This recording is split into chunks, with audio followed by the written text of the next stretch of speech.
April 9th, 2014, an ordinary day that quickly turned chaotic at Franklin Regional High School. Upon my arrival and the arrival of the other officers, that's what we saw. We saw a chaotic scene outside with people running everywhere. With two knives, had gone on a stabbing rampage. Today, our school community experienced a terrible tragedy. Forever changing the lives of not only those who were attacked, but also the entire Murraysville community. Alex Reibel was 16 when he carried out that attack. He's now 20. Last fall, he was sentenced to 23 to 60 years in prison, although just last week his lawyer appealed for a lesser sentence. And through all of this, his parents have never spoken publicly until now. They're breaking their silence in hopes of helping other parents. KDKA investigator Marty Griffin has the exclusive interview. This is the kid that you know and love. Yeah. Harold and Tina Reibel call this the Shrine. This was about the father that turned his son in who killed somebody.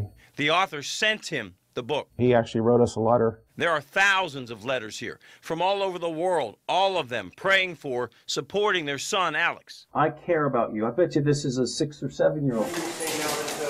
Their son, 20-year-old Alex Reibel, serving 23 to 60 years in prison. Okay, come in the front door to the first hallway on the right, halfway down.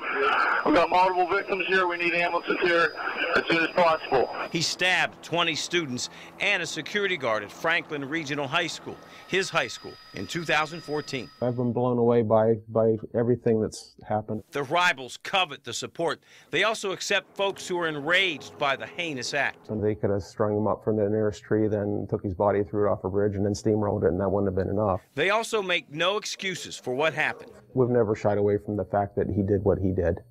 And we're never going to sit back and try to make an excuse for what he did. That's not the story here. The story is trying to tell the story of what caused it. Turns out their smiling little boy silently battled depression for much of his life. I didn't know he was suffering inside. That's all he was a sweet, quiet child. After his arrest, the Reibels, their doctors, also uncovered a pattern of years of bullying. Again, Alex suffered in silence. Did he ever mention being picked on? No. Nothing. Did he ever mention being bullied? Nothing. Called names? No. Nothing. And did he ever mention not having enough friends or anything like being angry? Nothing. No. He was never an angry kid. How does this kid become what many describe as a monster, viciously stabbing 21 people? The Reibels want to help other folks get to their kids' problems before it's too late. I've lived the pain of it. I can't not want to do something.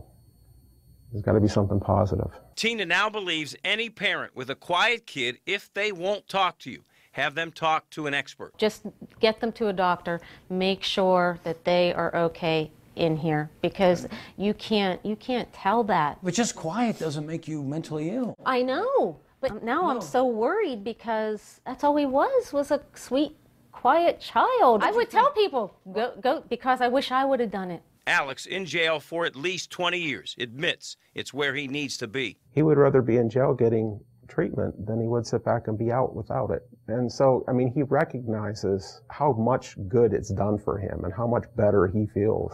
You brought in court for comfort for you or comfort? Yeah. For me. For you.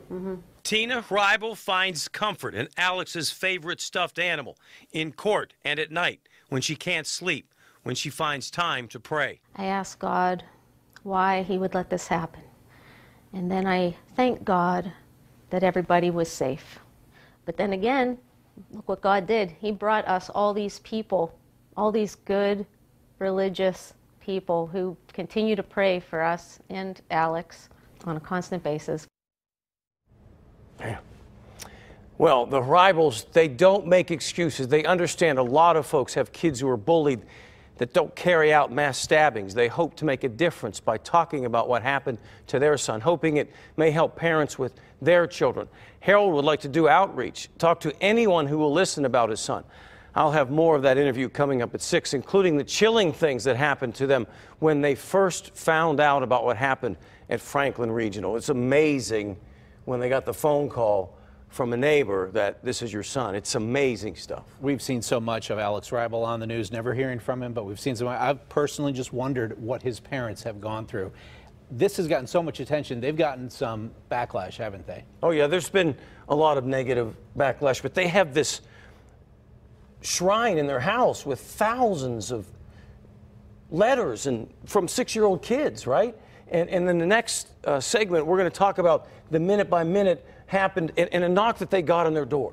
A knock that they got on their door 8 days after this incident from a young man who'd been stabbed by him. And what this kid said to the rivals, it's a fascinating tale. Wow. Well, we look forward to seeing more. Thank you, Marty. Thanks, Marty.